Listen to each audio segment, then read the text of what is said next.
Over half the world's population live in cities today, and that's likely to increase to over 2/3 by 2030.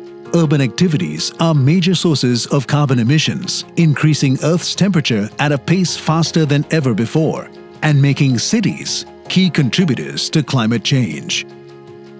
Buildings are among the largest contributors.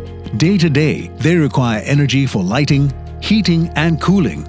As urban populations grow, more buildings must be built, leading to further carbon emissions from manufacturing, transportation of materials to construction sites, and the construction process itself.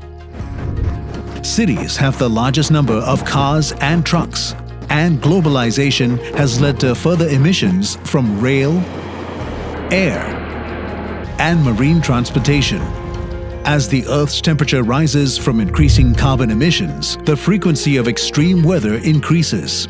The burning of fossil fuels to provide energy pollutes the air we breathe. Oceans are increasingly acidic from absorbing carbon emissions, threatening not only marine biodiversity, but also our food supply. Climate change is happening now.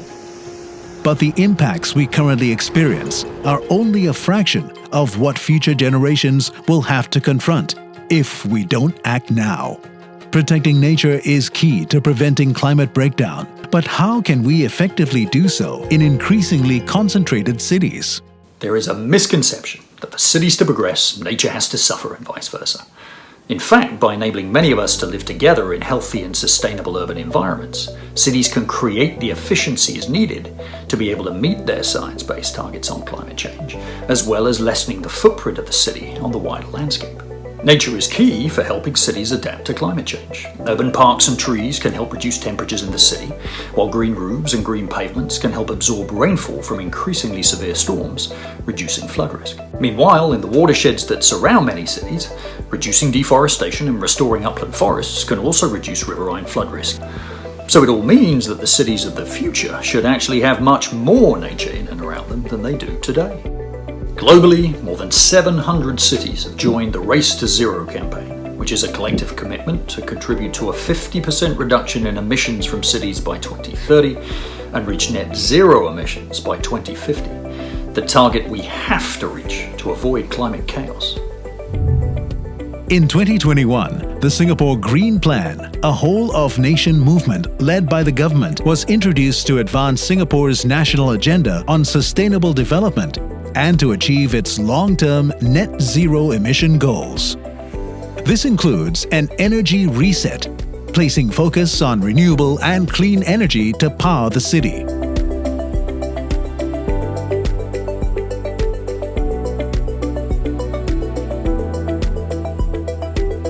More school programs on sustainability are also being rolled out to promote sustainable living. Sustainability can become the new engine of jobs and growth when companies implement sustainable business practices.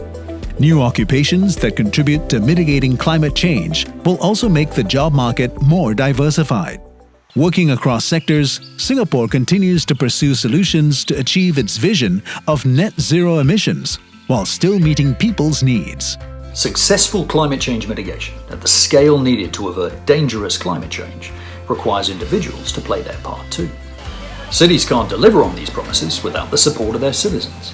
Staying informed and electing leaders who recognise the need to conserve nature helps to ensure the continued success and growth of our green efforts.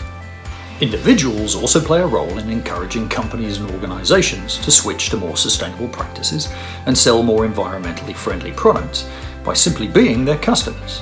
When there's a higher demand for such products, it will also encourage other businesses to rethink their processes to have minimal impact on the environment.